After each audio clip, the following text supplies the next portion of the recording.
program around. John is with this, my Evergreen. We're talking business. You're a global business with your Richmond business, but you do business on a global scale. How do you walk that line of being a Richmond business, but a lot of the relationships and a lot of things you do are spread around the world? Sure. So I just returned from 10 days in China, and I was in Shanghai, and we've got a IT development office there. And then I was in Ningbo, which is south of Shanghai, and that's where we manufacture our decorative flags. And we've got an 80-person office there, a sourcing office. And when I'm working with those folks, I find, especially the global pieces, is it's good to be there and be in person. And talk to them about their concerns and talk to them about the projects and collaborate. I mean, we're a product business, and so we spend a lot of time in showrooms looking at products, getting excited, and those kinds of things.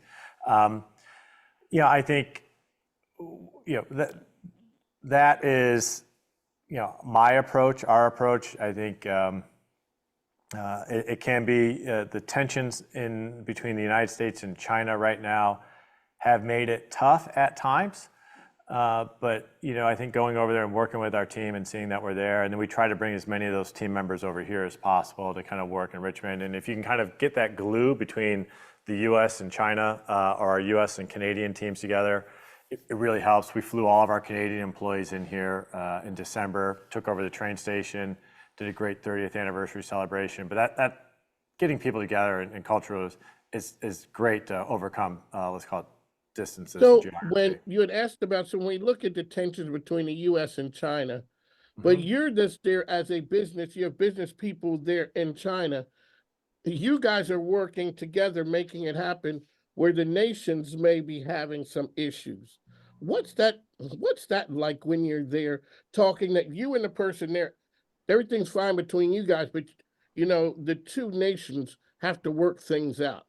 Yeah, I mean, I think we candidly will discuss the geopolitical tensions between, you've got a Taiwanese election coming up here. That's probably going to be maybe a bigger hot button issue than our presidential election.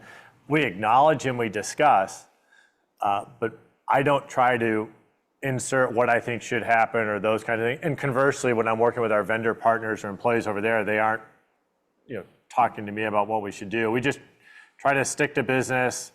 Our relationships, our general manager over in Ningbo has been there for 25 years, right? I mean, that continuity really helps.